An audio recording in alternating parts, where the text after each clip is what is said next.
folks. We're going to get started here, and I'll call the April meeting of the Climate Initiative Task Force to order. It's not like we have a quorum, but we will go through the roll call anyway. Chairman Morhall, Here. Mr. Moses, Mr. Breaux, Mr. Grandy, Here.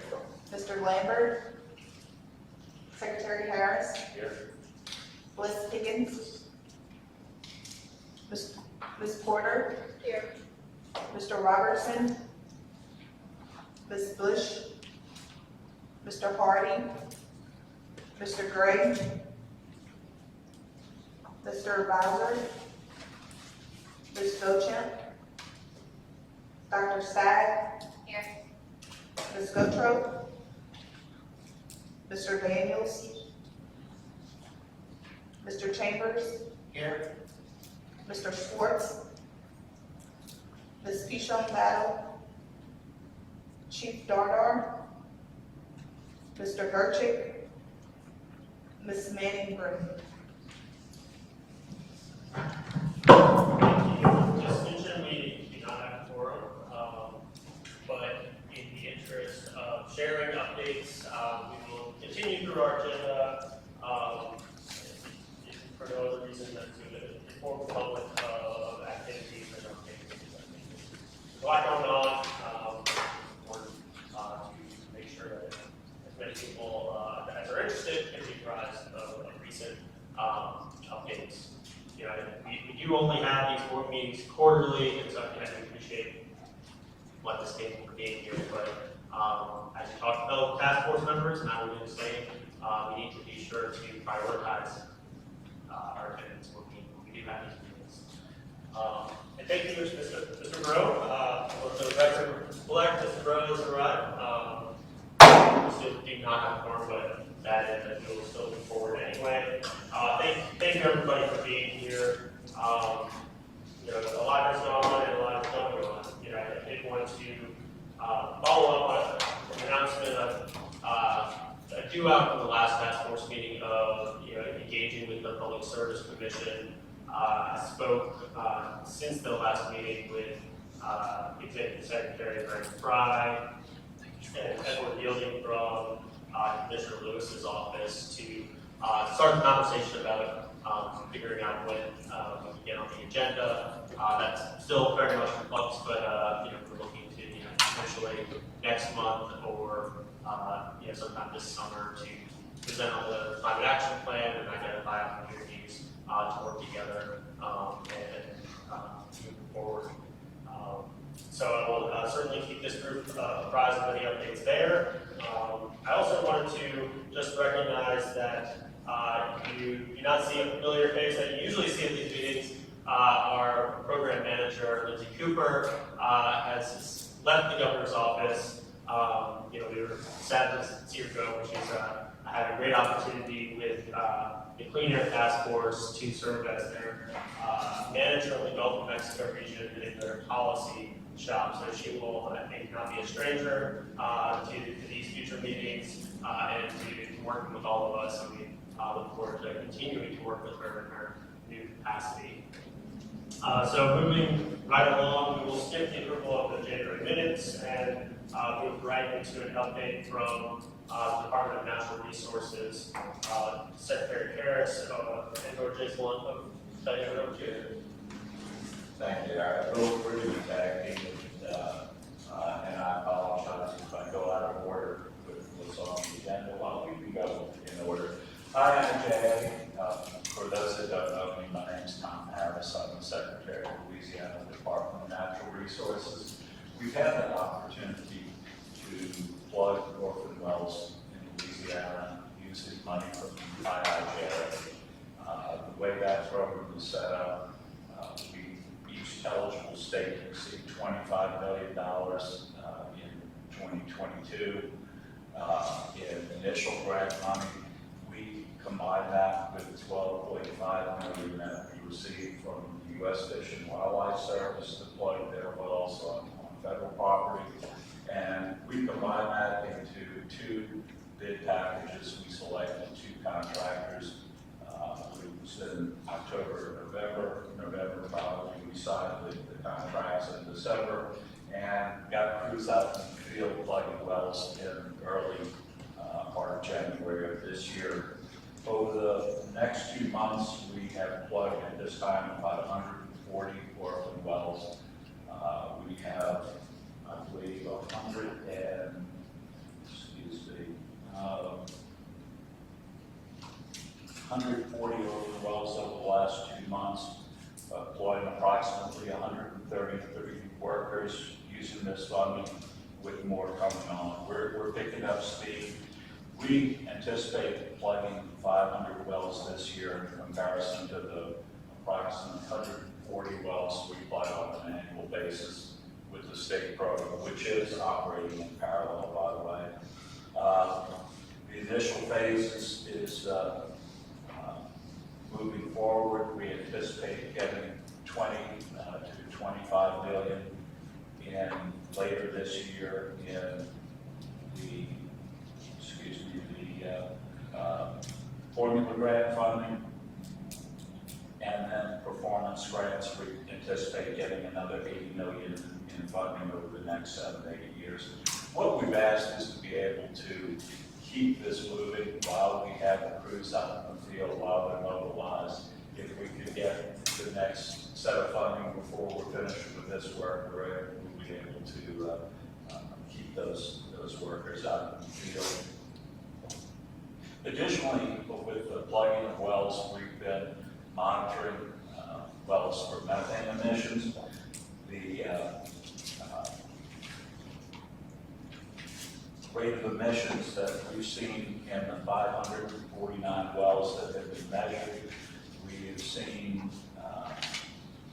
27% have found to have methane emissions. The rate comes to 18.6 thousand standard cubic feet per day, with an average of 30 cubic feet per day of emissions. Interesting note there is that 40% of that total emissions were found to come from just 5 working wells. So we're learning more about it, and hopefully we'll be able to take this information in the future and prioritize our well plugging based on their potential for methane emissions. What we expect to see, we're holding out judgment, of course, till the data comes in, is that we'll find trends in age and depth of the wells, the fields they're in, try to correlate that to methane emissions and use that for prioritization moving forward. Additionally, we're working to increase worker training opportunities.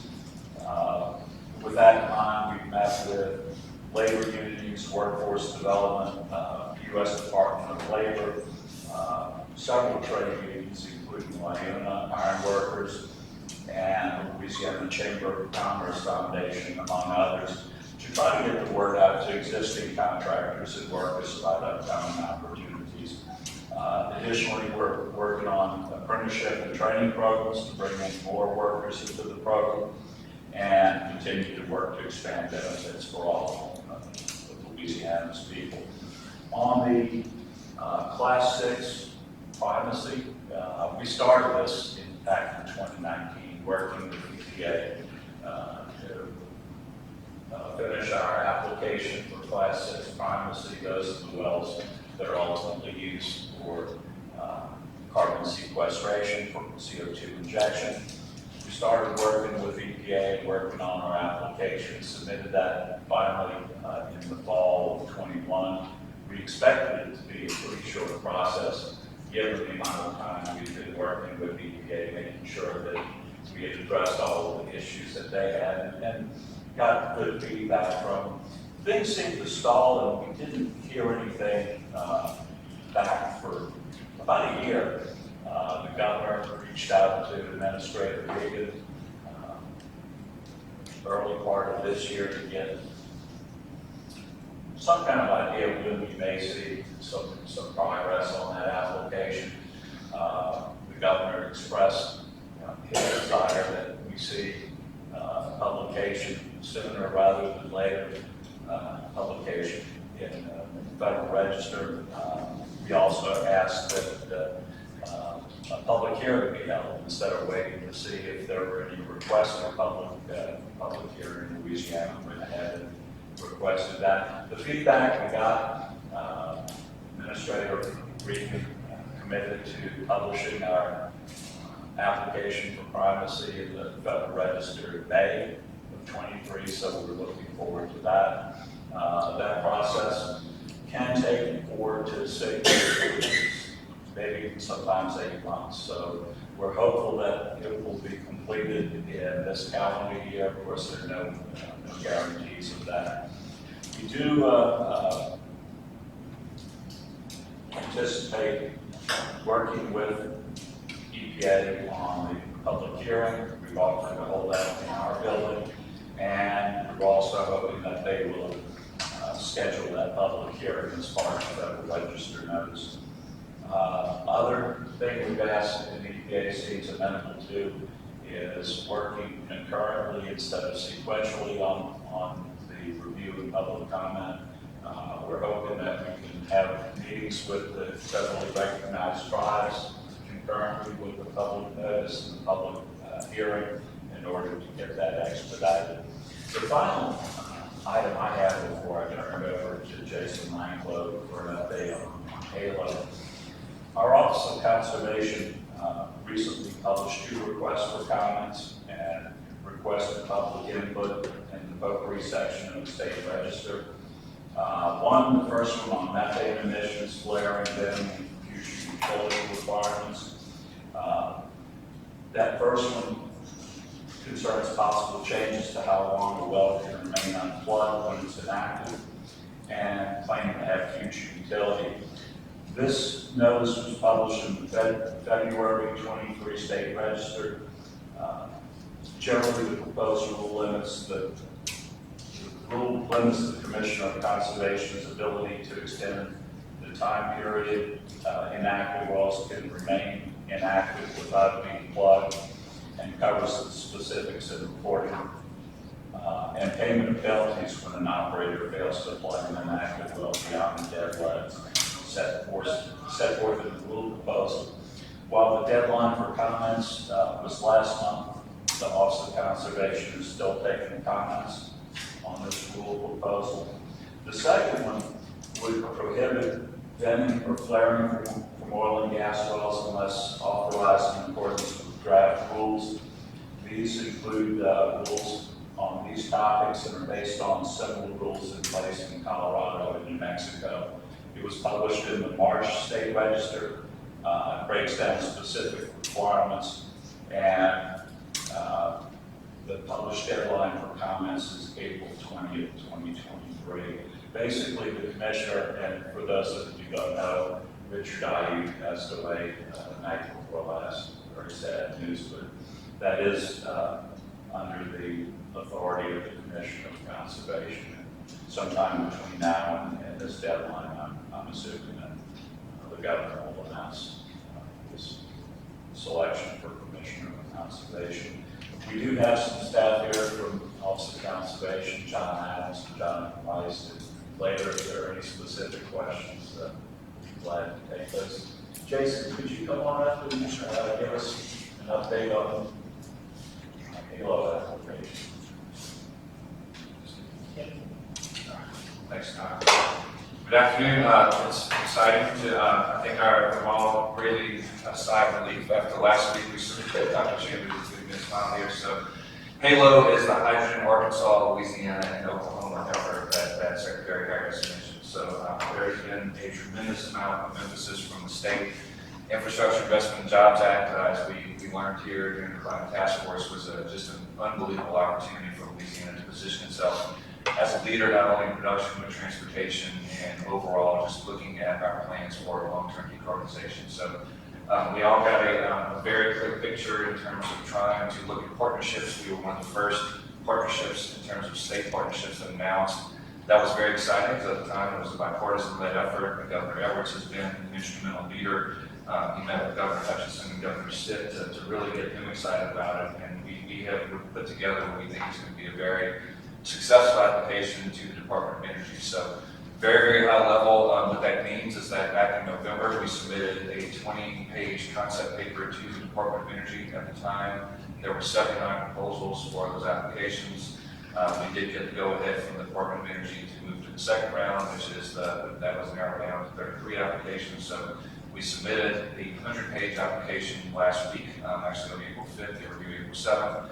So DOE has said that they will be making a decision on next steps either late summer or early fall. So Dr. Chambers and Dr. Meshkalora led our community benefits group. They did an absolutely phenomenal job of bringing together a tremendous amount of stakeholders. We're going to be releasing more information as we move forward in the next several months. But that has really illustrated to us that there are a lot of folks who are interested in this and that we think that the opportunities that we have ahead of us are immense. So very, very much a team effort. We've gotten great responses from industry, from local groups, organizations, et cetera, after a series of meetings. So that's it. Right now, we're just in a bit of a kind of the next phase of putting the next steps together, but super excited about all the work that we can do and where we go from here. So thank you. Thank you, Jason. Thank you, Secretary Harris. Appreciate those updates. Really exciting work relative to reducing our methane emissions, which is in addition to reducing the power pull of greenhouse gas, also a lot of air quality benefits as well. And then through the HALO application as well, really right to the heart of one of our three policy pillars that is in the climate action plan, and that's fuel switching, particularly for industrial uses, but not exclusively for industrial uses. And so very exciting work. I'll open up the comments or questions from our task force members. All right, very good. And I'll also just recognize that Mark Moses and his newly anointed Secretary of Health that I hope now joins the meeting as well. Thank you for being here. Understandable. All right, so moving right along, I'd like to invite each part of the Division of Administration to provide an update or what we think on the recently announced climate pollution reduction grant opportunity. If you don't mind going up to the podium, if you add some slides. Thank you.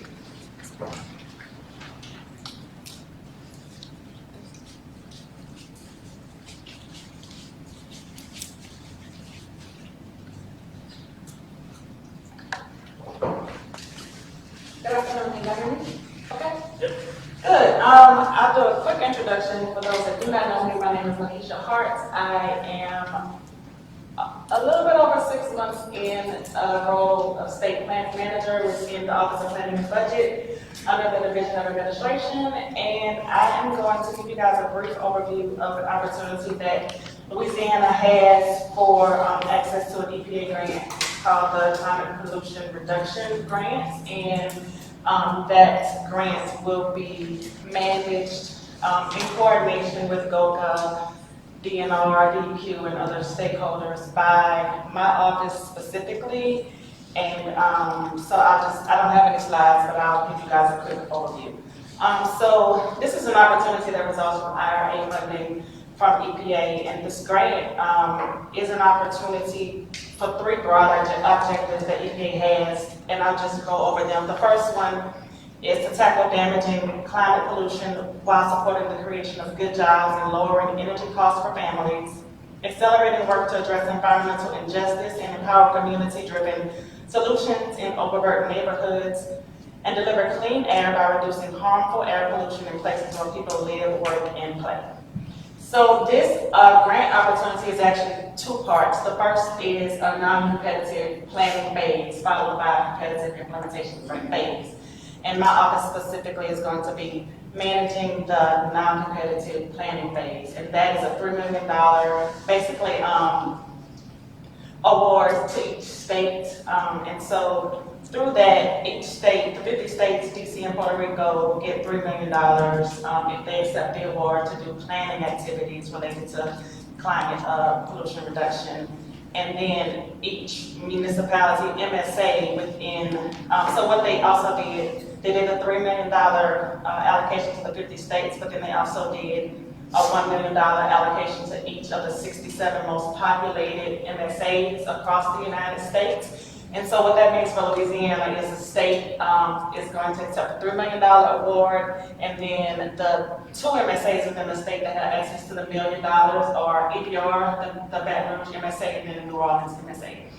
And so I'll give you guys a quick timeline. So by March 31st of this year, each state had to submit a notice of intent to participate, identifying the lead agency. So that was done by the Division of Administration. We turned our application in at the end of March, and so from that, the official application is due by April 28th of this year.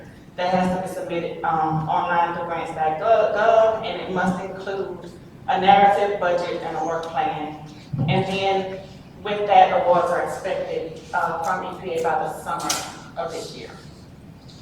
The local metropolitan awards are streamlined just a month behind the state awards, and so their applications are due in April. Their notice to participate is due in April, and their applications are due in May. There were several different expectations listed on the website, under the EPA program guidelines for priorities. Programmatically, and I'll just go over a few highlights. One is to improve the understanding of current and future greenhouse gas emissions, adopt and implement ambitious policies and programs to reduce greenhouse gas emissions, work collaboratively with entities in the states, regions, and municipalities and air districts to develop coordinated plans based on best practices, leverage other sources of federal funding, including IRA, BIL, ARPA, or any other sources of funding, and prioritize action plans and policies that will be durable, replicable, and provide certainty in pollution reduction. So how do we as a state envision that this is going to work? There are 3 main deliverables for this grant. The first one is actually due in March of next year, and it's called the Priority Climate Action Plan. The purpose of that plan is to really identify some implementation-ready priorities that reduce greenhouse gas emissions. What that plan must include is a greenhouse gas inventory, quantified greenhouse gas reduction measures, low-income and disadvantaged communities benefit analysis, and a review of authority to implement. Following that priority climate action plan, there is a comprehensive climate action plan that's due the summer of 2025. The purpose of that plan is, that plan must include similarly greenhouse gas inventory, greenhouse gas emissions, projections, reduction targets, and quantified reduction measures, a benefit analysis for the full geographic scope and population covered by the plan, a low-income and disadvantaged community benefit analysis, a review of authorities to implement, and a plan to leverage other federal funding sources, and a workforce planning analysis. And then finally, at the end of this grant program, which is a 4-year cycle, so it'll run from 2023 through 2027, is a status report, and that's due in the summer to fall of 2027, which is just an update on, just a summary of all the analysis and plans that were completed, a progress report, and next steps identified. And so how we intend to utilize this grant opportunity is really to just build off of the work that has already been done with the action plan that you all have worked so diligently on. And so for that priority climate action plan that's due next year, what we would like to be able to do is take one of the specific either sectors or priorities identified in the climate action plan and just do a deeper dive to identify some project or process or sector that we can identify a project that could be considered implementation ready. And so from that process, of course, the following year is a climate action plan, a comprehensive climate action plan is due. We just envision that as an update to the climate action plan that's already out there. And some things that we want to make sure we take the opportunity to do is just make any adjustments to that plan based off of the lessons learned from the cycle that y'all just went through, or any updates to data, info, or technology that has been brought to light since the time of that action plan. So where we are now is, as I stated earlier, the Division of Administration did submit, Commissioner Darden submitted a notice of intent to participate in late March, and that notice was received and acknowledged. We got a knowledge of receipts on March 29th of this year. We have stood up a working group, which includes DNR, DEQ, and GOCA, and we meet really weekly right now just to make sure that everybody's on the same sheet of music towards getting this application completed and in on time. And we also had a meeting with the EBR folks, so it was EBR and CRPC was on representing Baton Rouge, and then the New Orleans folks and New Orleans Regional Planning Commission were on, just to provide support, open up a line of communication, and be able to coordinate in both the development of applications and processes as far as the two plans that are going to be due. And so we have both at the state level and the local level committed to working collaboratively through this process. They are happy to have the support of the state, and we've already committed to, whatever they need, just engaging them in a way that they are able to do all the things that they need to do, and also not to duplicate efforts and not get into a lane of where we don't have authority and they do, and vice versa. So we're meeting with them right now. We set up monthly meetings with them. So there's the weekly meetings of the state entities. There's a monthly meeting going on between us and the locals, and then we also have had a meeting with our EPA regional point of contact just to make introductions. We had a few questions that we fielded, and he is also completely engaged in the process, and I think we have a follow-up meeting with him before we submit the application, just to make sure we check all the boxes, and they have made themselves available through this process. I will flag for you that Harry and the GOCA team are working very closely with my Office of One right now to get this application across the finish line. And so I think what we would like to be able to do is, once we get the application finished and we get into the planning process, we would like to work through a process with community engagement and outreach to get a potential list of priorities together, and maybe bring that list back to you all for comments and considerations. So that's all I have on my paper. Are there any questions, comments, concerns that you all have? Thank you so much, Ms. Carter. Echo your enthusiasm and excitement. This is really a fantastic opportunity to really build on the work that this task force has done already and continue to do. And just, $3 million can go, very far. It's a, 3 deliverables as Ms. Carter identified, but it's still, it can really help you kind of drill down and provide more specificity, where the climate action plan is generally very high level, but then the updates to the climate action plan in a few years will also just be very helpful to have secured and identified a source of funding for that process. So any questions from our task force members? I have a question.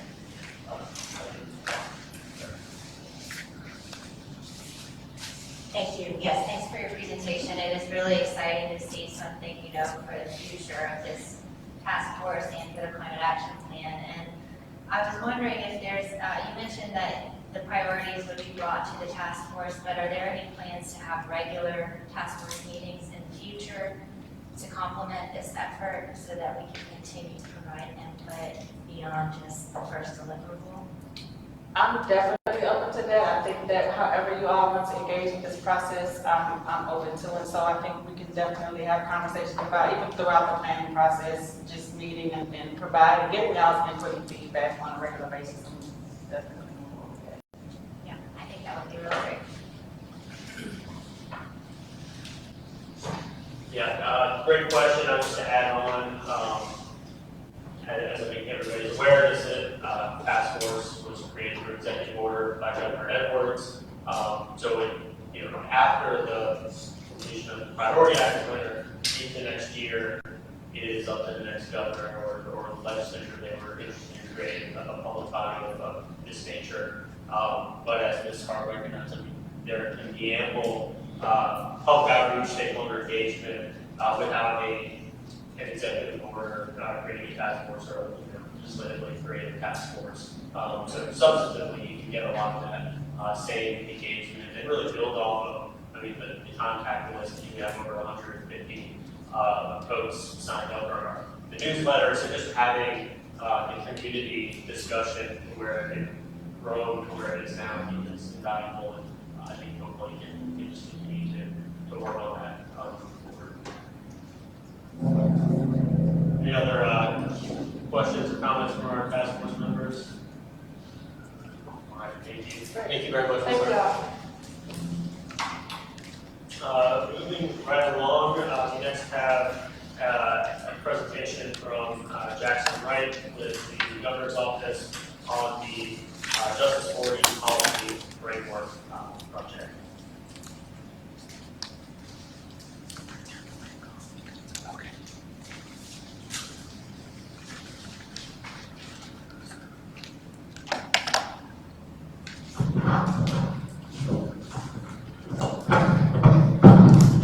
That's working pretty well. All right, can you all hear me if I put it right here? Yeah. Good. All right, so yes, as Mr. Vorhoff, Chairman Vorhoff mentioned, my name is Jackson Wright. I am the Director of Special Projects in the Governor's Office and also the Infrastructure Coordinator. I have spoken in front of this this task force a few times before, but do want to provide both an update on some Justice 40 policy framework that we're working on and just a brief plug and update on some progress on the infrastructure law in general. So just as a reminder, it's come up a couple times in the meeting already, talking about the hydrogen hub and Orphan Wells, and all of that is our opportunities funded by the infrastructure law, which was that $1.2 trillion federal law passed in November of 21, and very different than the American Rescue Plan, which I think I heard someone else mention. It's a very complicated law. There's a lot of moving parts, a lot of federal agencies involved. It's mostly transportation. There's a large amount of funds for energy. There's money for broadband, water, all these different types of programs that are contained within the law. And as a reminder as well, our approach has been at the Governor's Office, has been to try and maximize funding with climate, equity, and workforce priorities in mind. So definitely, and then the second piece is advancing the Climate Action Plan, which is most relevant to this group. Moving forward on its own, it's magic. I think I might be pressing something. Anyway, the third priority we had is supporting local governments who are pursuing funds directly, and then we want to generate good jobs and ensure funding is distributed equitably. And that last bullet point is going to be most relevant for Justice 40, which I'll get to. You can see this information on the website that we launched recently, infrastructure.la.gov. This is the sort of as of December 31st, 2022. We had $4.4 billion announced. We anticipate much more to be announced over the next few years. You can see, I'm not going to go through all of these, but there's money for roads, bridges, EV charging, environmental remediation, clean energy, etc. You can find all that on our website, infrastructure.la.gov, which I'm clicking. I know it's up. Hopefully that'll work. Okay. Which is it's got you can find our annual report on here from 2022. You can find ways to get involved. You can see latest news and events. There's a funding tracker, which we're going to rename Opportunity Tracker, which is going to show you kind of active opportunities that are out there. And you can learn how to sign up for our weekly newsletter, which goes out with various news and announcements and new opportunities from the infrastructure law and the Inflation Reduction Act. One other thing I just want to point out on here is this dashboard, which has some of the work and projects that are happening and that we know about so far. Is not intended to be precise, but I do want to encourage you to take a look at it and get a sense of where projects are happening across the state and the various categories that they fall under, and then the reason why we built this map, one of the reasons why we have this map, other than just showing you where the projects are, is where we're looking at what projects are located in what is considered a disadvantaged area. And that definition has to do with Justice 40, which I'll get to in a second, but it essentially is how the White House is defining whether or not a community or an area is considered disadvantaged. So those shaded areas on this map represent those, and you can learn more about those if you click on a project. And if you want to learn more about disadvantaged areas, you can scroll to this section, and it will take you, we're still working on making this a little bit better, but it'll take you to the actual White House map, which some of you may have seen before. It's called the Climate and Economic Justice Screening Tool. And this map, I'm not sure if I'm clicking on the same census tract, and I know we can make this a little bit easier, we're working on it. But let's say that was the census tract I was looking at. I could click on it and find out more information about why it's considered disadvantaged. And it'll kind of walk you through these different indicators. And for example, climate change, why is this census tract considered disadvantaged? It's met the threshold for income and expected population loss rate resulting from natural hazards. And so that is why under the climate change indicator, this particular area is considered disadvantaged. You can see that for energy, health, etc. But the bottom line here is that we are taking that information about what's considered disadvantaged and overlaying the project. So these green dots, most of these green dots represent oil and gas fields that are part of the plugging work that Secretary Harris mentioned. And so we've got those locations mapped on here. We've got other projects and programs that you can explore. I encourage you to do that and provide any feedback that you have as a user. So those are this is just some brief updates. Talked about the dashboard, talked about the website. I mentioned the weekly opportunities update, but just to mention it again, you can sign up for this by emailing infrastructure@la.gov. That's infrastructure@la.gov. And we'll make sure that you receive this on a weekly basis. Okay, so I'm now going to move over to talk about Justice 40 and how it relates to the work we're doing in the infrastructure law and the Inflation Reduction Act. And I have the slides out of order. So what is Justice 40? For those of you who don't know, Justice 40 is a federal initiative from the Biden-Harris administration that sets a goal that 40% of the benefits of federal infrastructure and climate investments will flow to disadvantaged communities. And so the map I was showing before, that's what they mean by disadvantaged communities. This has implications for recipients of these BIL funds and IRA funds for programs that are considered covered by Justice 40. Federal agencies are defining things like benefits. They're defining ways that recipients of their awards are going to have to report on those benefits over time and how whether or not they're flowing to those communities as is defined here in this initiative. I will just mention that benefits does not just mean the location of the projects. That's what the map kind of makes you think of. Okay, we're saying, okay, we have this project is happening in this disadvantaged community, but it's not limited to that, and you'll see that in the definitions and guidance that the federal agencies are putting out. It also includes broader impacts of the project, indirect benefits, for example, and including that would be creating good jobs for folks who are in that community would be one of the more common benefits that federal agencies are defining. So that's what Justice 40 is. And one of the things that as my role as coordinator, I've been working with state agencies to do is to wrap our heads around what does that mean for the state, and how can we ensure that we're advancing the governor's priority of equity as it relates to Justice 40. So one of the ways in which our office has thought about this is with an executive order that we issued in November of last year. That was number 2022-19 on the 1-year anniversary of the infrastructure law being signed. And among other things, that executive order required agencies who are involved in the infrastructure law to submit action plans to our office and to Lakeisha Hart's office to increase access, one action plan around increasing access to the infrastructure law opportunities for small, minority, women, and veteran owned and disadvantaged businesses. And the second action plan was around increasing engagement with stakeholders like local tribal governments, nonprofits, community-based organizations, and communities themselves to make sure that we're promoting these opportunities to everyone in Louisiana, which I think I heard Secretary Harris mention something about that as it related to, I believe, the Class 6 wells. And so that's something that I know the agencies are already working on. And so this executive order was to really prioritize that from the governor's level.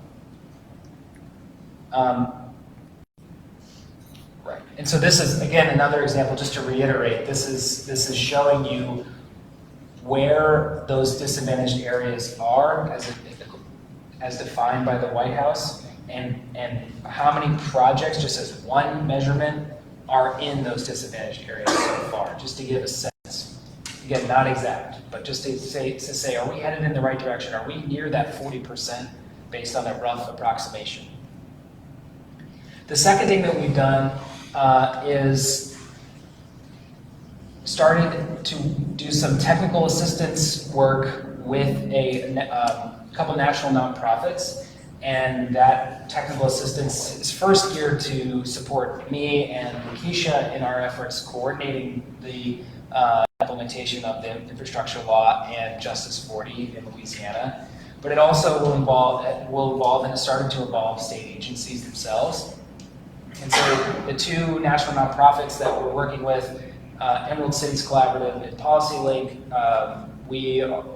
they are funded through the U.S. Climate Alliance to engage with me and state agencies on this.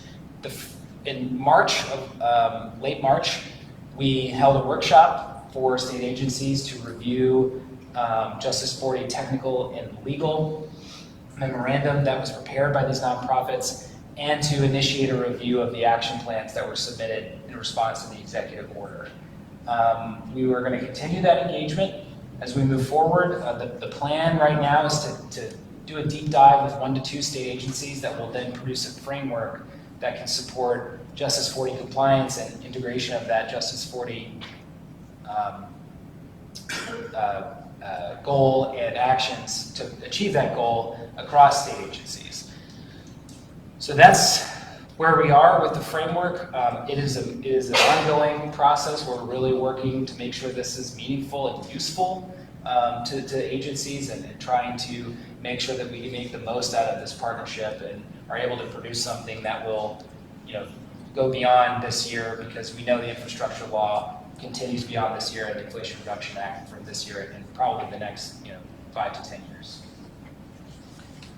And that's the close of my update, but I'm happy to answer any questions if folks have any about either anything I've mentioned, website, or Justice 40 framework. Thank you very much, Jackson. Appreciate it. Both very exciting efforts. On the Justice 40 policy framework, there have been a lot of questions, about how we're defining the terms, and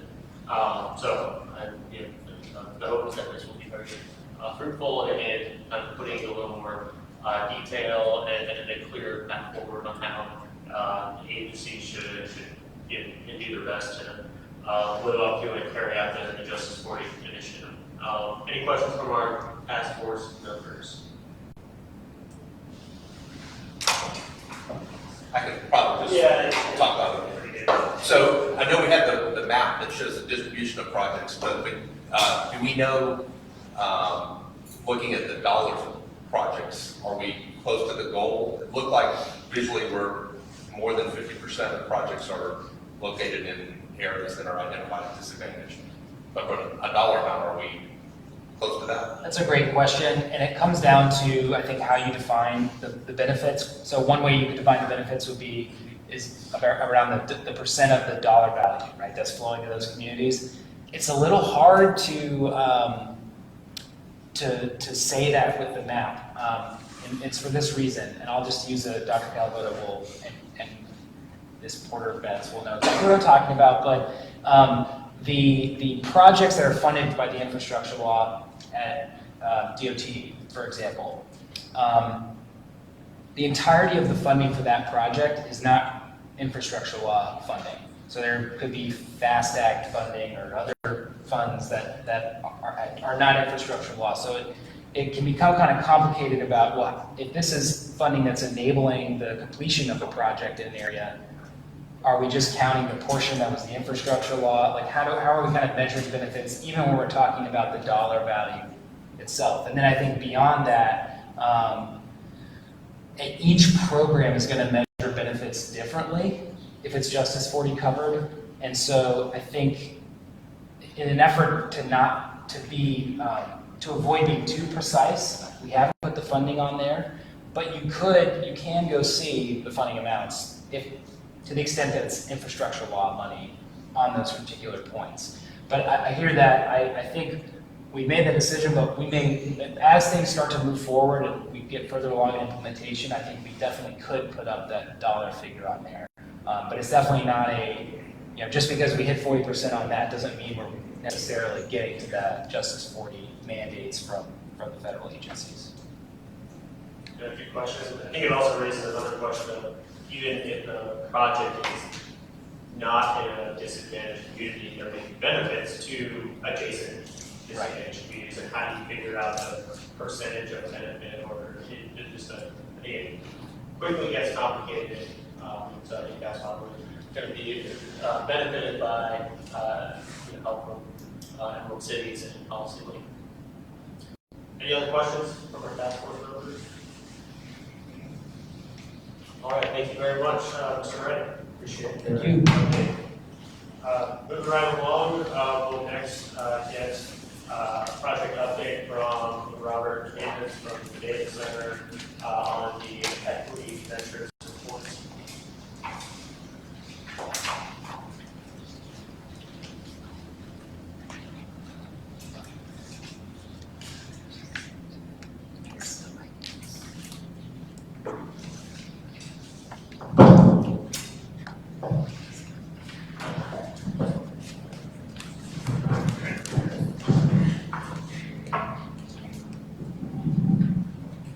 Can everyone hear me? Okay, good. Well, I think that this presentation will have some overlap with the last one because and it's great to hear all the progress in terms of dealing with that quite thorny issue of how do we measure benefits associated with Justice 40, which was something that we looked at a little bit too with our project. So hopefully this will be a good follow-on to the last one.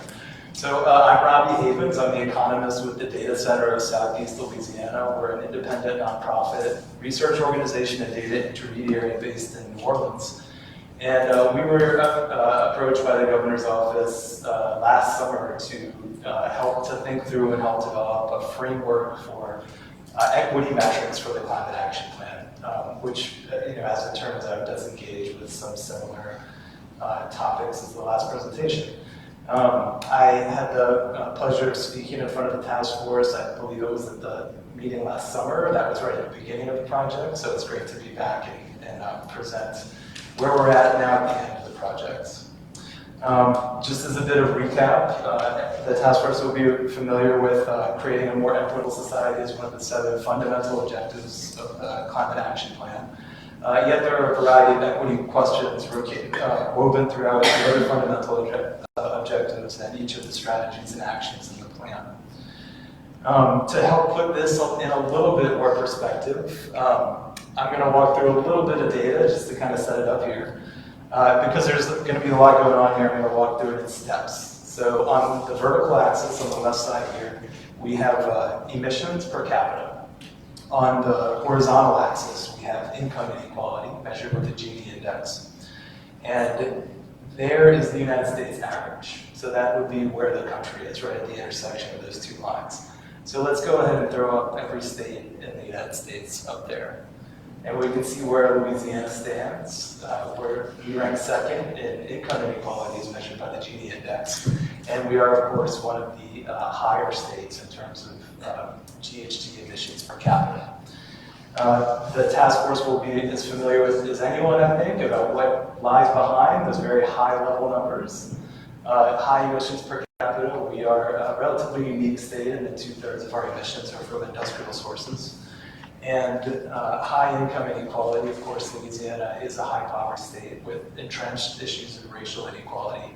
So really, this is about as high level as you can go. And what we were trying to do with the equity metric strategy is to begin to unpack this very big and very daunting story about our state. So our goals for the project were to develop a feasible, rigorous, and stakeholder-informed strategy for measuring the link between emissions reductions, CAP actions, and equity objectives of the CAP. What that meant in practice was selecting a set of indicators. What do we want to measure and how? Recommending a set of equity data resources that would help us figure out how these indicators should be tracked over time, and to try to get a handle on what is the current landscape for using data to assess climate equity, with Justice 40 being just one among the many large questions that many people are working on right now.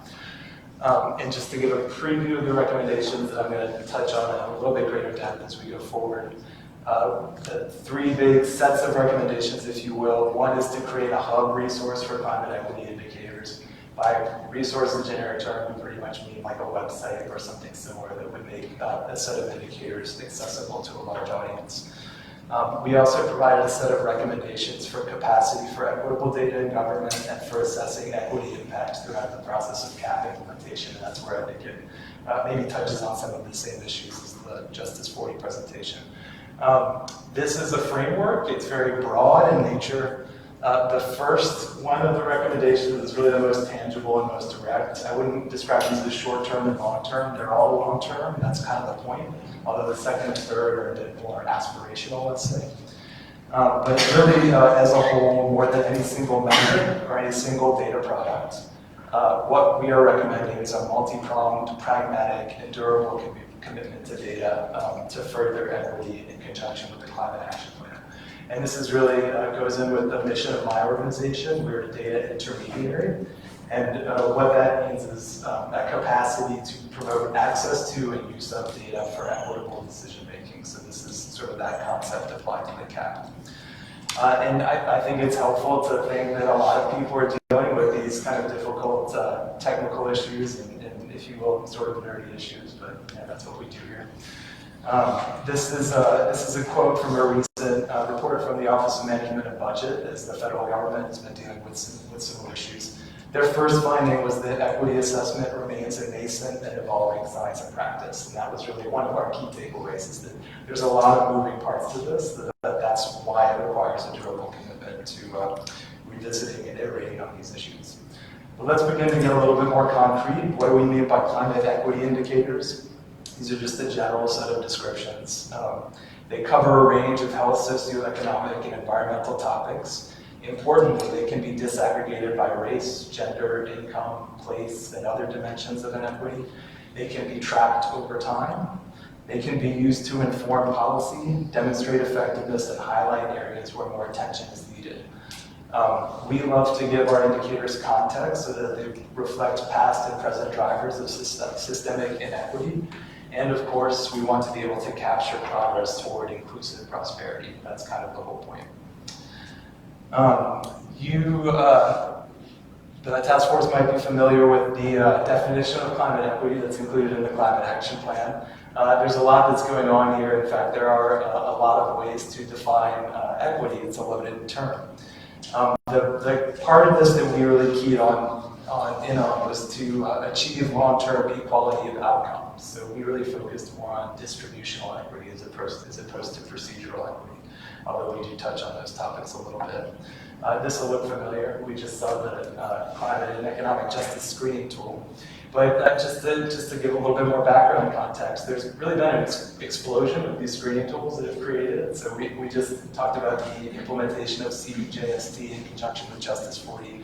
But there's also EPA's EJ Screen, DOE has one, DOT has one, and that's not to mention the multitude of state and local governments that have developed their own screening tool over the last few years. It almost seems like an episode of convergent decision-making that a lot of government entities that are engaged in climate, environmental justice, and racial equity initiatives have aligned behind these screening tools. And while they can be very useful in practice, I think that what we found is that they are best used when there is in conjunction with a measurable directive like Justice 40. So we didn't necessarily recommend the creation of a Louisiana screening tool.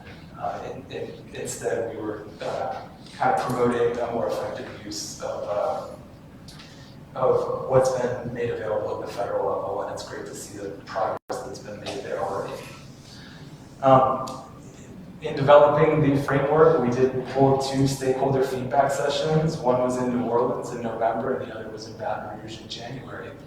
And during both of these stakeholder feedback exercises, which were held under the umbrella of an equity advisory work group meeting under the Climate Initiatives Task Force, climate equity is a huge topic, right? So we asked the participants to engage in some exercises around data-driven storytelling. And why that was really important was because it is such a huge topic. One of the big goals is to identify indicators and approaches to making them available that can tell a cohesive narrative, that can allow us to kind of prioritize decision makings, and that can serve a variety of use cases. So the Justice 40 is one very specific use cases, but there's a lot of softer use cases that can also be informed by equity indicators. And that leads us to our set of recommendations that I'm going to go through piece by piece. We've tried to align these with what we were able to perceive as specific use cases based on reviewing literature, reviewing parallel efforts around the country, and from direct stakeholder feedback. So first set of recommendations is to develop and maintain a core set of resources to make climate equity data available on an ongoing basis. And the main part of that is to develop, publish, and regularly update a user-friendly collection of climate equity indicators that are capable of meeting a wide range of uses for different audiences. In conjunction with that climate equity indicator collection, we recommend publishing a series of accessible briefs that would provide context for interpreting the indicators, as well as an opportunity to renew attention to them when the indicators are updated and provide deeper dives into specific climate equity issues. And importantly, these resources should be designed and developed to ensure that they are durable and iterated over time. And to give a little bit more of a concrete picture of what I'm talking about here. So if any of you guys are familiar with the data centers work, we have put out reports of this nature in the past. This is New Orleans Index of 10, which was a series that tracked recovery from Hurricane Katrina in New Orleans, and the New Orleans Prosperity Index, which looked at progress on racial equity since the civil rights era in New Orleans. So what we're recommending is essentially a website that makes data accessible in a similar way with sufficient context in a way that can be tracked over time. This was an attempt to balance what I mentioned in terms of being able to tell stories with data, and that was stakeholder feedback is very important for that. We like to make our indicators usable. That's actually, for example, with screening tools, that's a challenge, is how usable they are, even to meet very specific use cases like Justice 40. And then there are a lot of limitations in data availability. There are a lot of ways to combine data when you're analyzing it. So there are a set of technical challenges that are very important to this kind of work, which is where we spend a lot of our time. But where that led us was a set of indicators that we've proposed as an initial set of indicators worth tracking and making available on an ongoing basis. These indicators fall into 3 broad themes that are related to CAP actions in very general ways: income and well-being, exposure to hazards, and inclusive economic growth. Under those 3 themes, we also have 7 topics, and all total 19 indicators. And a lot of the effort that we put in, a lot of the length of our rather long at this point report was in detailing the technical sources behind these indicators, limitations, ways that the data can be used, what we should be tracking and why we're doing it. It's a set of initial indicators. This would be the kind of thing that you would be able to navigate on the website. We've also linked each of these to the 8 strategies in the Climate Action Plan to provide an alternative way of navigating it that would link more directly to the CAP. Importantly, this was a big takeaway from stakeholder feedback, and you see this with the screening tools as well. But what we're attempting to serve with the design of this resource is both a statewide lens in being able to track climate equity at a statewide level. I mean, you could say that really the question that we're trying to address with this resource is what is the state of climate equity in Louisiana? But something that really came out of stakeholder feedback was the importance of the local lens and the local use case. So there will be some component that allows you to drill down in a manner that is similar to the screening tool. To go alongside these indicators, I mentioned the brief series. This was something that we also took advantage of stakeholder feedback to identify topics. And the idea that on like a 3 or 6 month basis, we would put out short, kind of snappy reports that do a deep dive onto these issues. These are the ones that were prioritized in the feedback sessions. So that is the kind of main hub resource and the report back on that. Here's where I get into a little bit more conceptual recommendations. The second set of recommendations is to build capacity for equitable data and decision-making in government. We've already heard an example of that, but here we also drew a lot from parallel efforts involving local governments and the federal government. There's really been a lot of great resources to draw from there. Again, bringing back the focus on local capacity, one of the recommendations is to assess local capacity for equitable decision-making, including ways to use data to more effectively drive partnerships across jurisdictions and levels of government. We recommended, because there's so many screening tools around, and they can be, every time you try to use one, it raises these questions about, well, how are you defining benefits? How are you meeting the threshold that you're aiming for with Justice 40? One of the recommendations is to develop a toolkit for using EJ Screen and other federal screening tools to identify vulnerable and priority communities. And finally, a set of ways to identify opportunities to leverage administrative data in state government to support accountability and enable actionable insights on climate equity. There's more detail in the report, but just to, again, kind of back up for a second. Our recommendations here it turns out kind of align pretty closely with some of what's come out of the White House in terms of their whole of government approach to equity and how that's trickled down to federal statistical agencies and decision-making at the agency level. So, they're talking about disaggregating data, leveraging underutilized data, similar to the administrative data concept, building capacity for robust equity assessment, and that's what I'm going to talk about next. And just in general, using data more effectively to promote accountability to the public. So you could think of this as like, they're trying to figure this out at the state level. We're providing a very general framework for how to approach these issues at the state level as opposed to the federal level. And that brings to the third and perhaps most aspirational of the recommendations, commit to rigorous assessment of equity impacts throughout the process of CAP implementation. And this is where it kind of gets into the nuts and bolts of, if we're talking about benefit, how do we actually measure that? More than just tracking indicators, how do we measure impact? So it's important to look at equity before implementation. This can think about what priority we might attach to CAP actions and related policy initiatives. It might inform how to implement certain CAP actions. And we review different ways of doing this, so going from the most general to the most prescriptive. We've got screening analysis on the left here. This is, the term screening is apt. This is really intended as a quote-unquote first cut analysis. But there are a number of structured assessments, that some of which engage equity in different ways.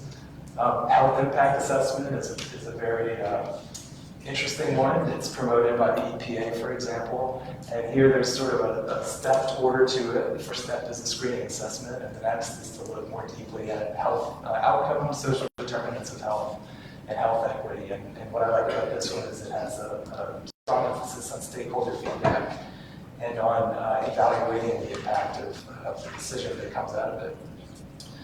Economic impact analysis, this is one that we see is used very common, almost as a stand-in for measuring benefits. It's like sort of an analysis that gets written up in the paper where they count jobs and count economic impact, and that's the end of it. But there are a lot of ways to extend that analysis to be a little bit more rigorous in terms of how it should inform decision-making and in terms of how it might look at questions of distribution of job opportunities and economic impacts.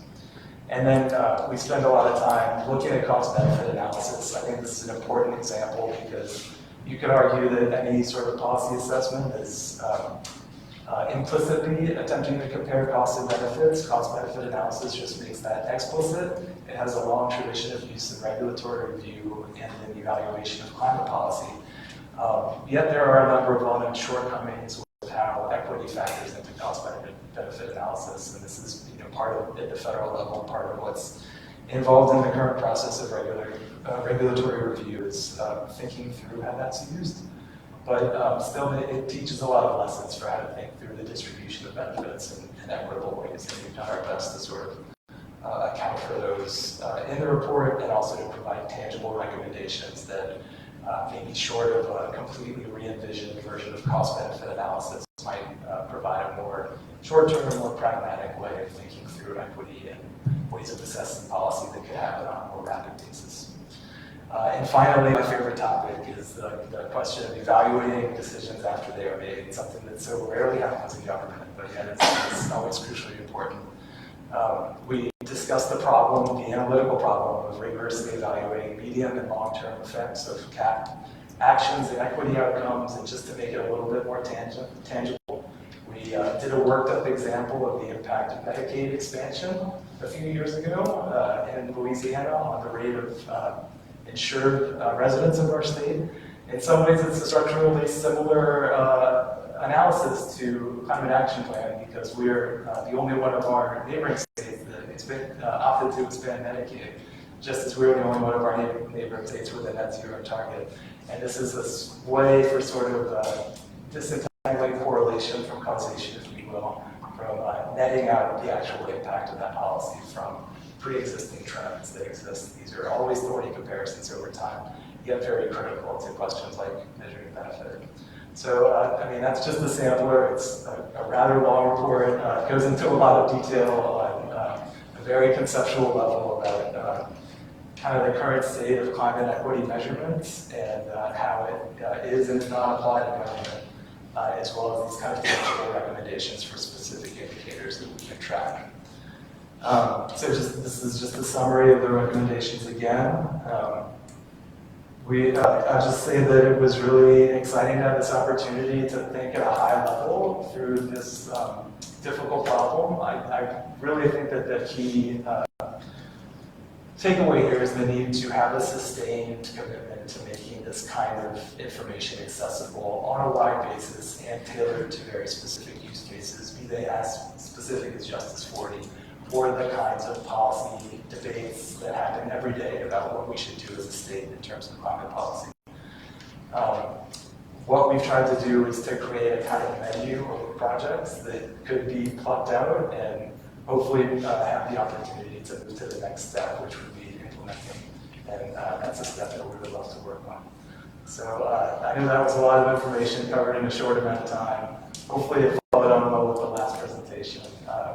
And I'm happy to take any questions. I might defer to my colleagues, Haley and Jenna, who also worked on the report.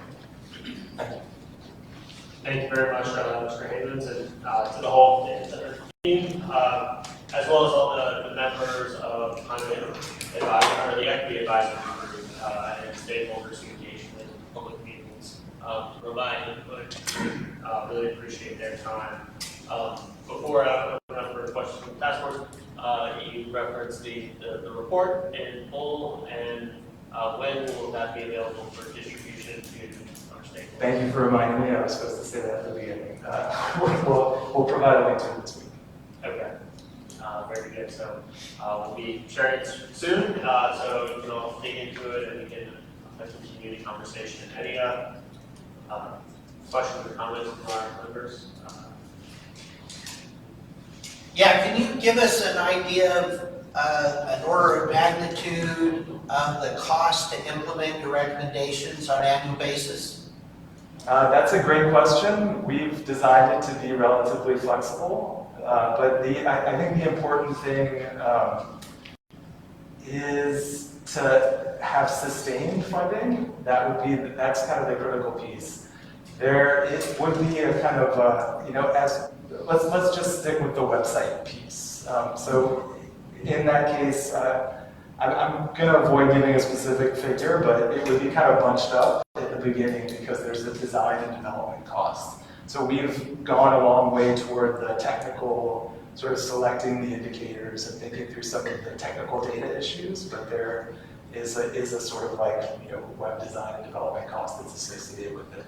So that would be kind of front-loaded, but then sustaining it over time would be more feasible with those resources in place. So no figure, you're not willing to offer any figure at all?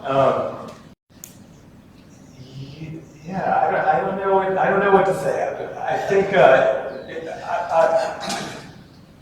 in the past, in order for us to do these other reports that I've mentioned, it's been kind of multi-year commitments. It does take a significant amount of money because while we've done some stakeholder feedback, some stakeholder reviews, some peer review, that's a process that needs to continue in order to do this right on an ongoing basis.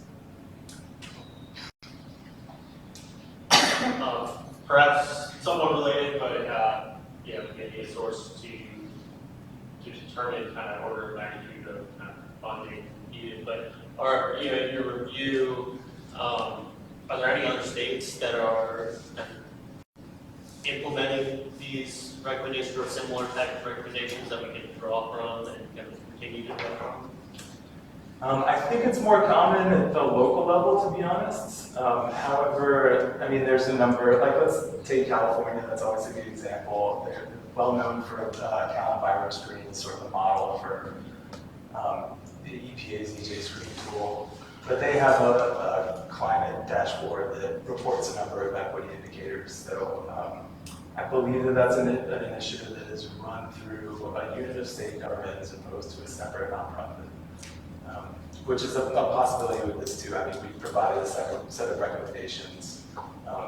We hope that anyone would take up some of these recommendations for implementing some of the concepts that we put forward. Very good. Well, thank you very much. Question? I don't know if you can hear me. Yeah. Yes, thank you for your presentation. So I'm really excited to see all the focus on data as a member of the Science Advisory Group. And my question, I don't know, maybe more for Chairman Warhoff, is about implementation of these recommendations. So the recommendation to assess the equity impacts throughout the process of the Climate Action Plan implementation. How are we planning, if we accept the recommendation, how would we plan to do that? And similarly, we have ongoing work on projections of greenhouse gas emissions. How are we going to continue to incorporate this new information as we move forward into the Climate Action Plan or other implementations of strategies?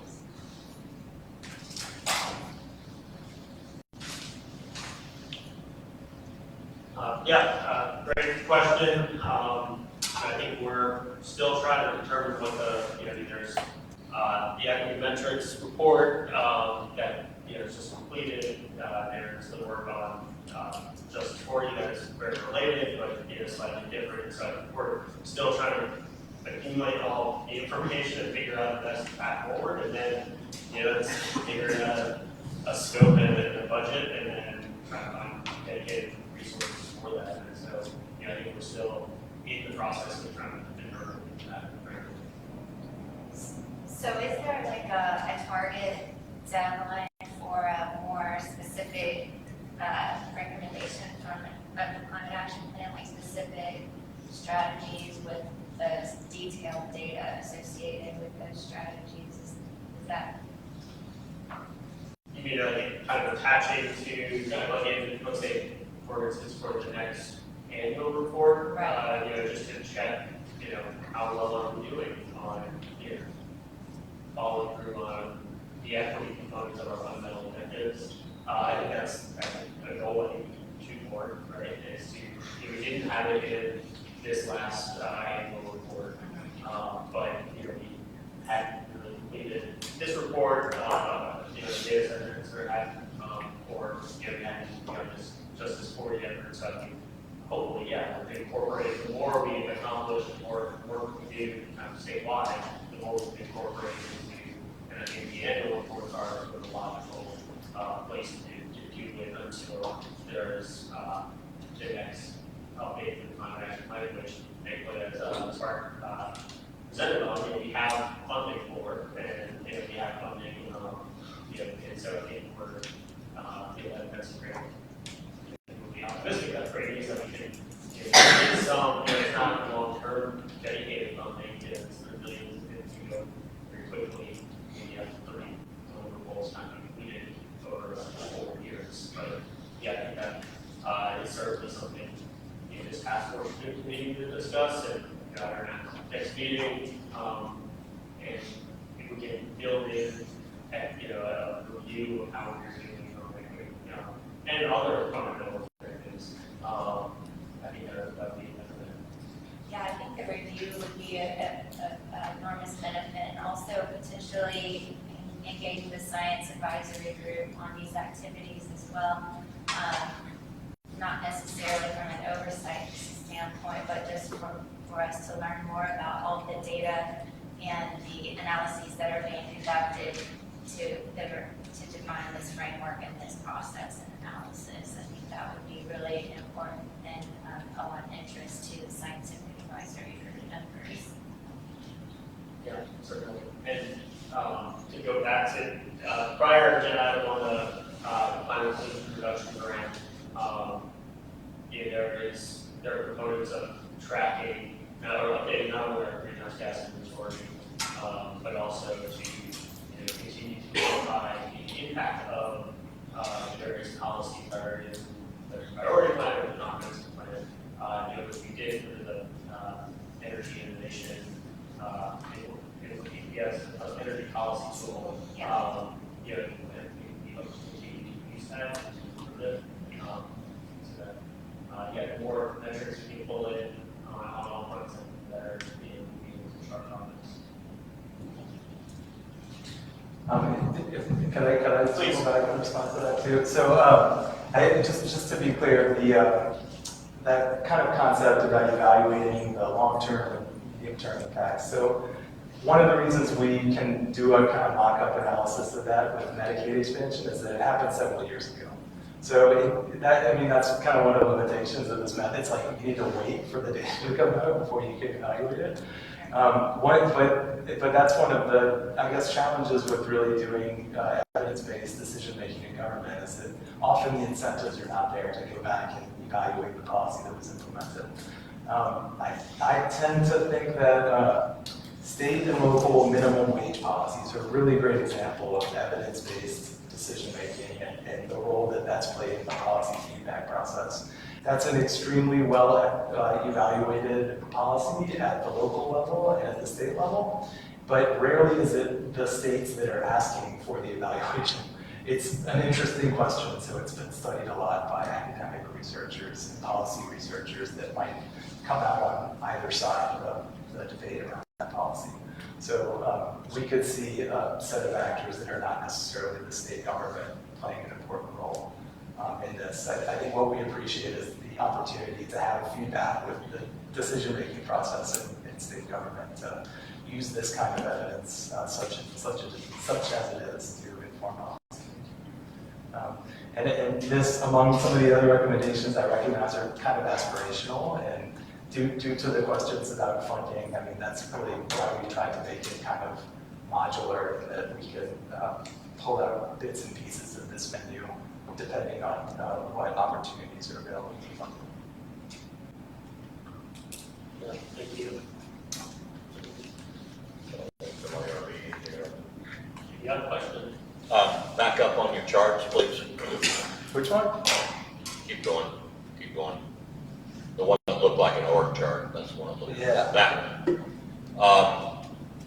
there's some overlap in some of that, between you've got income and well-being, and you've got median household income, poverty rate. Then over under the inclusive economic growth, you've got personal income per capita and gross domestic product. Is there a reason for that, or, It's an attempt to combine what is potentially a very large amount of indicators into something that would make sense in navigation on a web page and for pulling out specific stories. So I believe the way that we approached this was that the income and well-being were generally individual and household level measures of economic resources. So income can come from a number of things. Whereas the ones on the right speak to the performance of the economy and the translation of that performance into wage earnings and job opportunities. So on the right, it's a little bit more the economy side, and on the left, it's a little bit more the standard of living side, if that makes sense. Okay, and then under the exposure to hazards there, you've got under GHG and pollutants. So your pollutant-related health outcomes and risk, that's going to be more for like ozone and particulates, right? And then you've got the GHG under that, okay? Yeah. And are you going to have data sufficient to evaluate the climate action plan items, to evaluate them in accordance with all of this? You've picked out a very difficult part that is a lot more difficult than some of the other things. You're going to have a heck of a model to do it, I would think. So this is why I'm a little dodgy about the resources question, because this in particular is one that has been identified with the subject matter experts that we've talked to, with a lot of the community stakeholders that we've talked to. There's a lot of skepticism about the quality of measures of these exposure to hazards. And this is really a good case of the limitations of screening tools also, because one thing that screening tools try to do is they sort of take all these disparate measures from all different ways of collecting data and then summarize it at a census tract level, because it can be compared with the demographics of income in that community.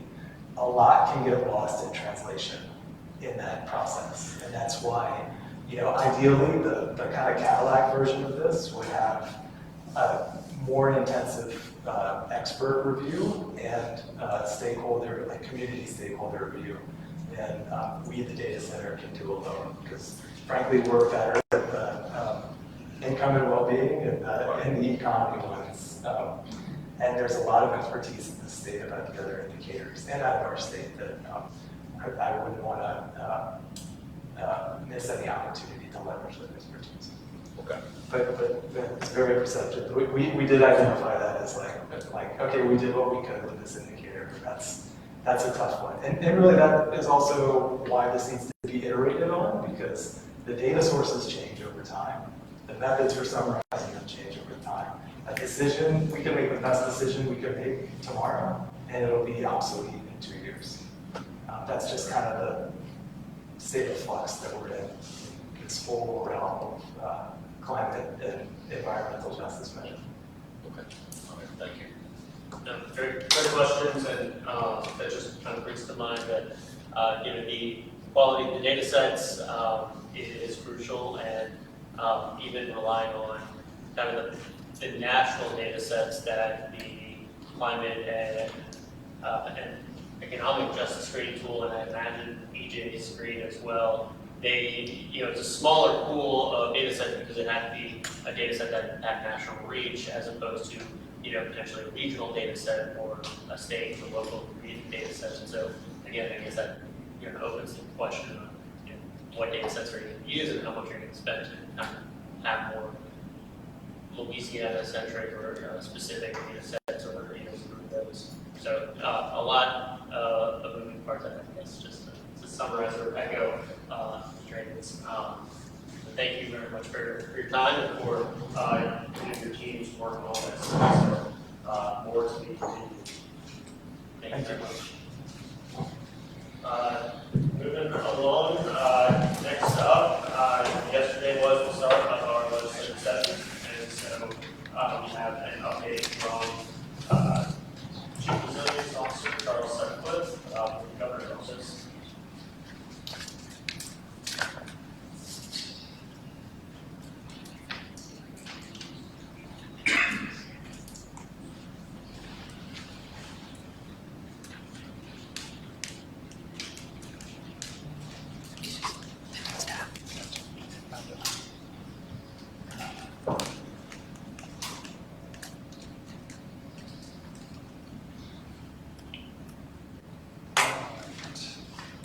Okay, thank you, Chairman Boroff. Good afternoon, everybody.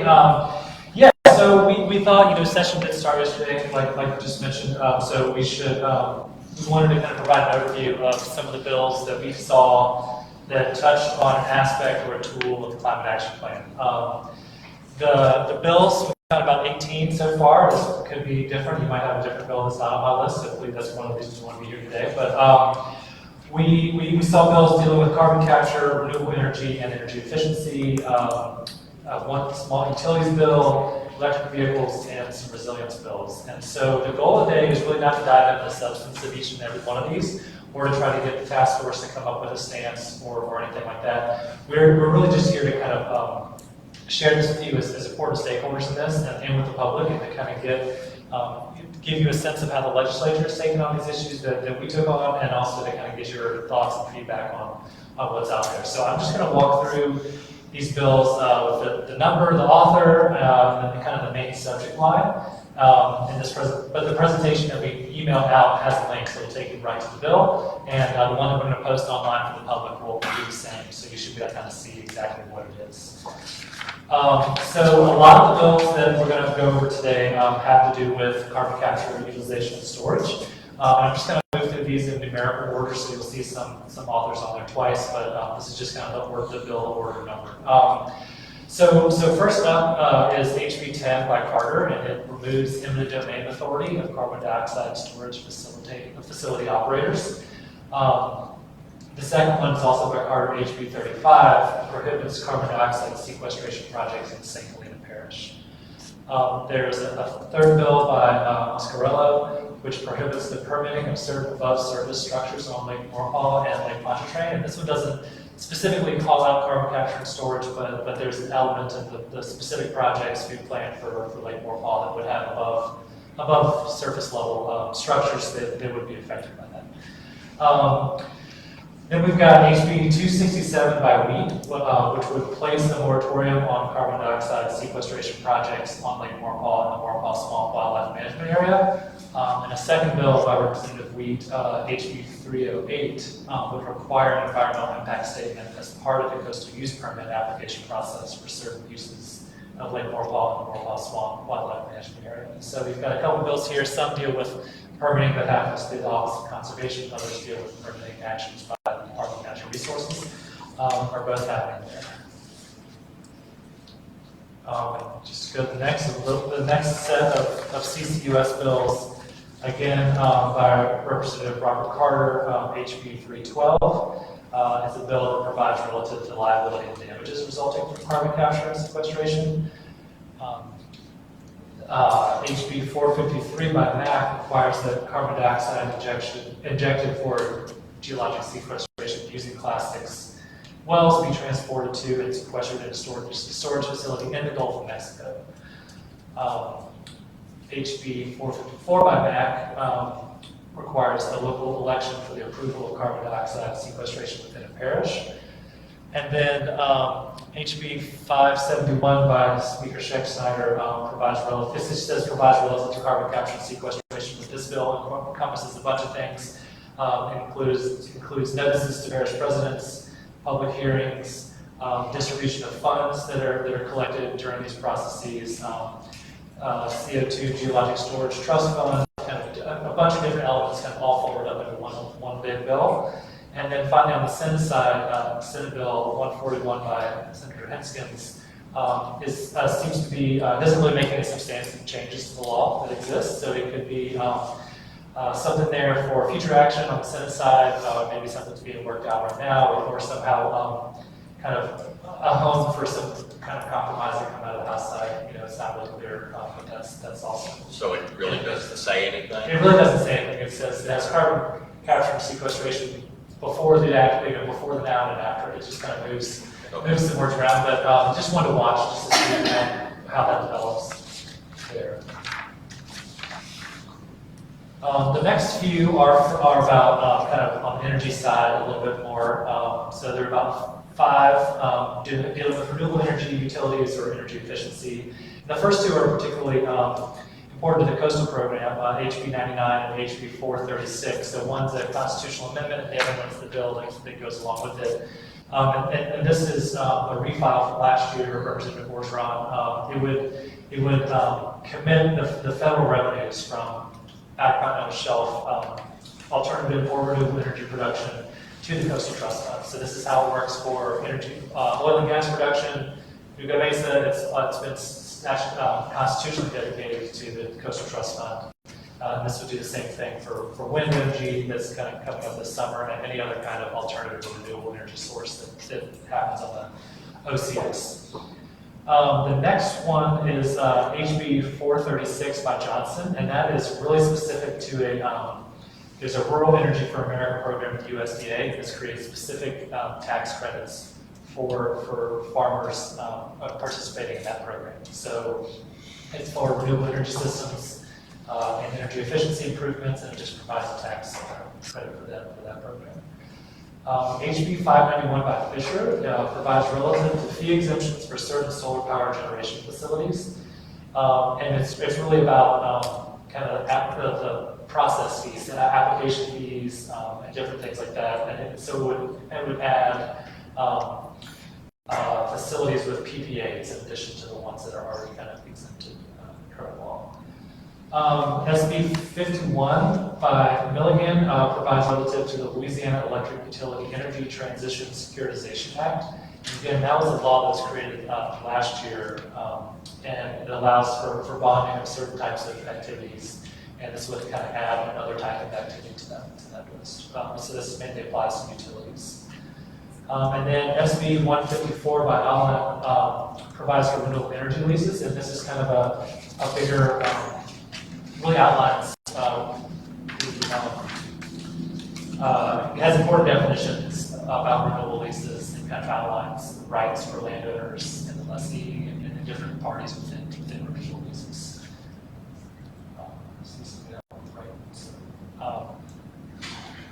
Those are the main ones I saw on energy utilities and energy efficiency. And the last little category, electric vehicles and resilience on kind of one page. We've got HB 60 by Eccles provides for the regulation of fueling stations for electric vehicles. So it's specific to these charging stations and other types of fueling stations.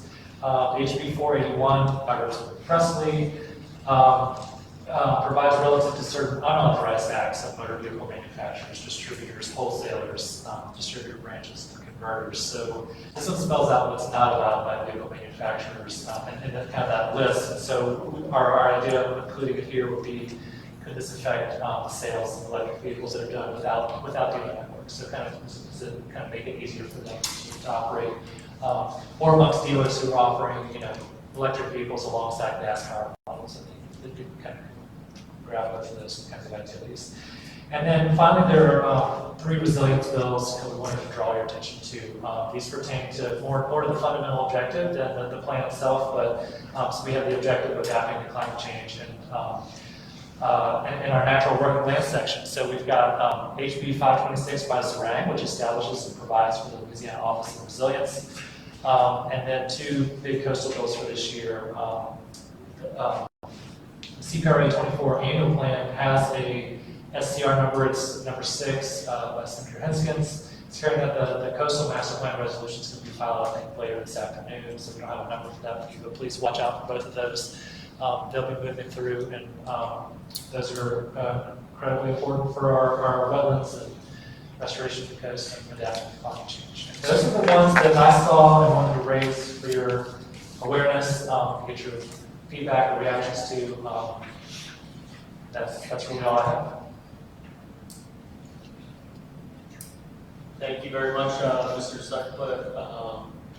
Yeah, certainly a lot of bills have been filed, and we're yeah, still trying to work through their potential impacts and are looking forward to, the committee hearings and hearing from constituents and, bill owners, to try to understand kind of what the motivations are, concerns, and potential impacts. And with that, I guess, more to come, from this task force or the office, but, just kind of note that, as all of you are aware, the climate action plan, which was unanimously supported by this task force, includes an all of the above approach, to, various technologies to reduce emissions, including carbon capture. So, that stands firm, but, just wanted to note that, but, we'll certainly be listening, moving forward and looking forward to the discussion in the session. But with that, I will open it up to comments and questions from the task force.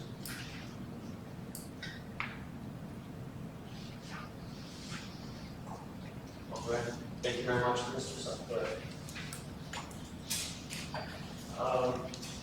And now we'll then item number 10, just any additional updates from the task force members.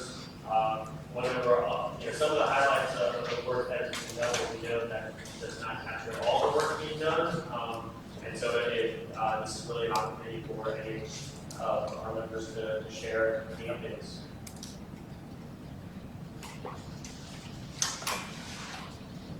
Mr. Burrow. Well, I mentioned to another group here recently, I think that meeting was yesterday, talking about the Regional Conservation Partnership Program that's been ongoing through USDA since 2014. It provides some really unique opportunities for partnerships, and as Charles would say, excuses for some of us to get together when we otherwise might not partner. And over time, USDA's got, I don't want to say lenient, but a little forgiving in what those partnerships may offer in the way of match. And I thought I was really loud enough, but the one we're looking at now is actually something that where Ducks Unlimited engaged USDA, partnered with Malka and a few other entities to develop what they call the Conjunctive Water Use Program, primarily, maybe exclusively in the rice-producing parishes of the state, which cover more geography than I think most of you might realize. The Washita Basin, Lower Red River, Upper Atchafalaya, and pretty much all of Tisch, Vermilion, Mermentau. And the point being to try to alleviate some groundwater usage there and partner this with Ag Center's special program or initiative to try to reduce methane emissions from rice through intermittent and lessened flood irrigation. So some really interesting things to come out of that project, and this is all conceptual, nothing's hit the ground yet, but I thought I'd like to tell you about it. And with the legislature in session and all the work that Z's doing to remind everyone of something really grand that he did in the last session, and it's still ongoing now, we have the current RFP, pre-proposals for the Louisiana Outdoor Forever program. It's Louisiana's first ever conservation funding program. He was able to get $10 million of seed money to put in there last year. I know that's not a lot for a statewide conservation initiative, but it's all we've ever had. Nothing like this before, and again, it's all about rallying partnerships and bringing match to the table. And there's a lot to offer. There's a lot of opportunity that's been talked about here that really sets the stage to make this thing shine. Louisiana Outdoor Forever program. There's no reason not to. If you look at the eligible entities, eligible applicants, even if you happen not to be one, I know there's a lot of good conservation project ideas out there. Find an eligible applicant. I'll volunteer your nearest soil and water conservation district. Get the application in, even if it's marginal at best as far as an eligible project as the guidance indicates. Part of what this intends to do, and I'll speak for it, is to illustrate the breadth and conservation need in this state. And if we're going to get this wonderful opportunity beyond the 5-year sunset, now's the time to do it. And I think that RFP runs through May 19th. There's some people behind me that can correct me if I'm wrong. But it's a great opportunity. Please take every advantage. And again, we have a National Water Quality Initiative project up in Lake Bartholomew coming up in Morehouse Parish, Lake St. Joseph Hypoxia Reduction Project. Got the money for that secured recently, but nothing on the ground yet. Still waiting on an agreement between us and Region 64 to get that going. And the Environmental Quality Incentives Program and Conservation Stewardship Programs through USDA. We're expecting some enhancements to statewide funding there through the bipartisan infrastructure law and the Inflation Reduction Act. That's all I'm going to say. Thank you very much, Mr. President. This is not an update, but more of a comment. First of all, I'm very happy to see the agenda today and how it connects a lot of the dots for what we're doing. My overall comment is that I feel like we're doing a very good job in an opportunistic way to go after current funding opportunities that are out there right now and bring as many of those dollars to Louisiana to help implement the climate action plan as we can. We're doing a good job, I think, of identifying those funding sources and going after them. But I think we also need to be thinking about how are we going to make this whole thing sustainable beyond these funding sources, federal funding sources, and beyond any change, well, beyond the change of administration at the state and the federal level. So sustainability is the thing that I think we need to begin to focus on now so that our work does not just get forgotten as soon as there's a change of administration. Sure, and sort of along those lines, one of the strategies at CPRA that we're working on is with the competitive grants, and this is grant season right now. We got a number that in the next week or so, the National Fish and Wildlife Foundation has through the National Coastal Resilience Fund. Tomorrow's the deadline for NCRF grants, but we're working closely with parishes, municipalities, and NGOs to make sure that they're also submitting grant applications, and will continue to, hopefully, beyond the administration change. We have several that we're submitting, some that we're providing some technical assistance. Next week, NIFWIF has the America the Beautiful Foundation grant. We'll also be submitting on those, as will others. NOAA, in partnership with our brothers and sisters at DNR, has a coastal zone management grant program. That's the announcement of that's got pushed back to May, but we're starting to work on those grant applications. And then they'll have another transformational grant program. So we'll be submitting on all those to take advantage of the opportunities that are available today, but also working with others to get a deep bench of projects where if they don't get selected this year, we can continue to work on those in future years as well. Thank you, and I'd just like to mention again that it would be, I think, beneficial to have the science advisory group get more engaged. You know, I think we met frequently at the beginning when we were looking at the greenhouse gas inventory, but now that we're talking about future projections of both greenhouse gas emissions as well as equity metrics, I think that we should have more engagement with the science advisory group, and I'd be happy to talk with them about that to see how we can make that happen. And just a comment, and to echo Dr. Chambers, with another company transition, the change in administration, sustainability is the key. Got to figure out, keep the transition going.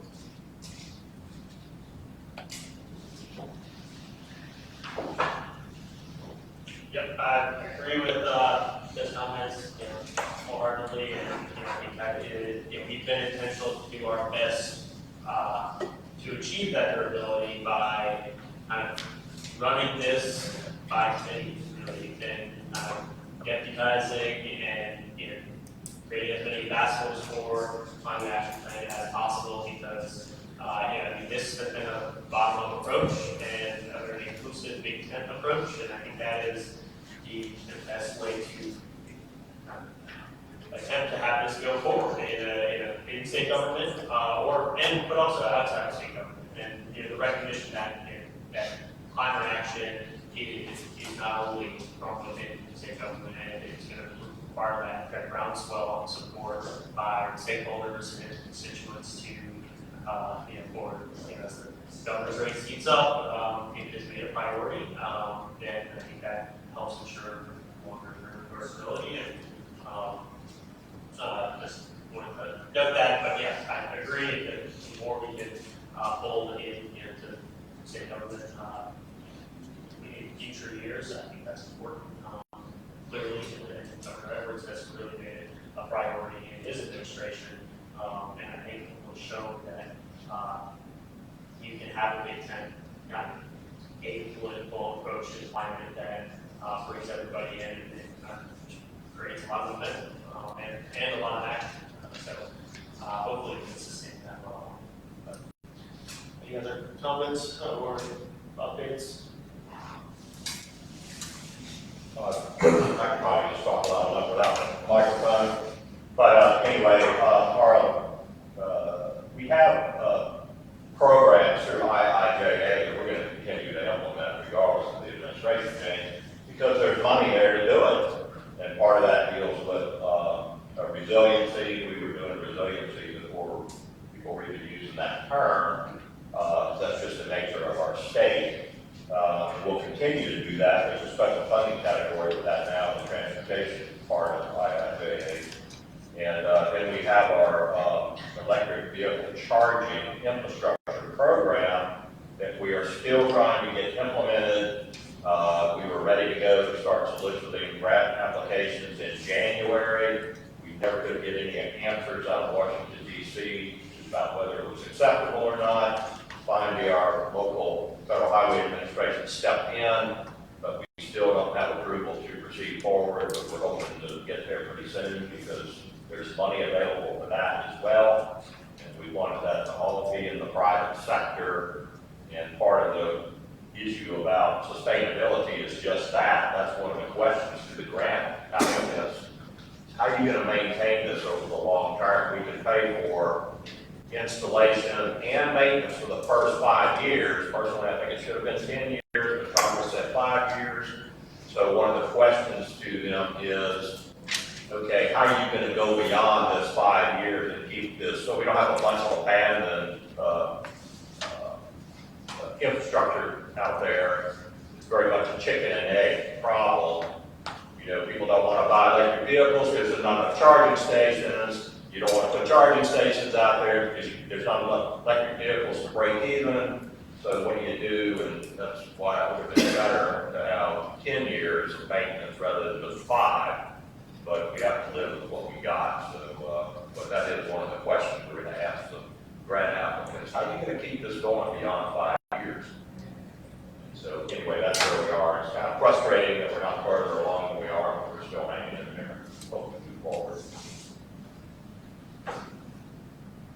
Very good. Well, thank you very much. Appreciate the updates and the discussion. We'll now move to public comment. If there are any folks in public comment, please come forward and have a seat up here and I'll move the mic over. Yes.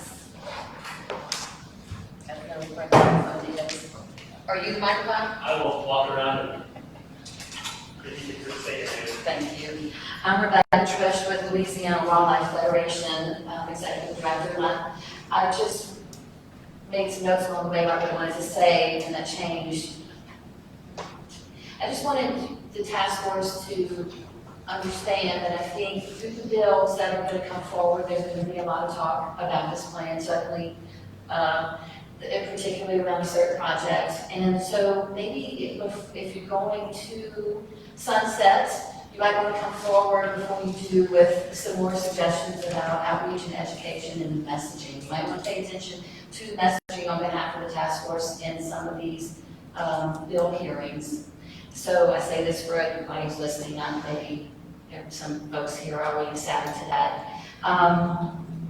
That proposed carbon sequestration project in Lake Marpaw is an example of how people really don't understand a lot of this. I know that you pride yourselves on the bottom-up discussion. I think maybe this project missed that from the community. Has been saying this publicly and to their legislators about how this project just seems to have it happened to them, upon them. And in the questions about this project, they are glimpsing some other things that they did not know was possible or planned for. And someone has to help sort that out and educate people. I don't know who that is. In my mind, I can make some suggestions. But at this point, I'm not sure. I mean, I think they want to speak to government, and it seems like we're speaking to each other or some company That's the meetings I've been going to, except for at local government, who then passes resolutions and also proposes legislation. I'm almost finished. I think you're going to hear some of this at the primacy meeting, because that probably will be one of the outlets that people will know about and come forward about. And then maybe they just don't like the sight of this carbon sequestration. But I understand that they ask more questions, they don't understand about hydrogen energy. I'm a bit in this, but I don't understand it. Our leaders are definitely trying to catch up with everything that seems to be moving really fast. And, you know, there's two things, the complexity of it and the speed. They both lead to anxiety in general about things, and I think in particular about this carbon sequestration. And then you just, I hear a lot of extrapolation toward some of the measures that are being discussed here. So it's really something to consider that's happening right now.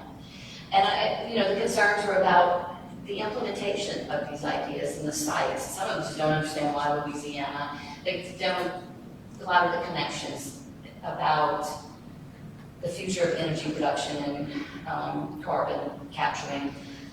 Don't know a lot of the hub. It's only there's a hub, you know, of some importance, and you just kind of hear about it, don't understand it. But I think, you know, the implementation about impacts on the surface, previous well production, you know, the new type of production this is. Why does the state want to be responsible for these things after 10 years? I mean, there's just a lot of stuff that's coming out in the questions around this particular project in Lake Marpah that I think is a way to lead back into another look at what has been discussed and proposed here. So there's some opportunity there. And also there's a lot of frustration and anger. And so I just think that with the task force.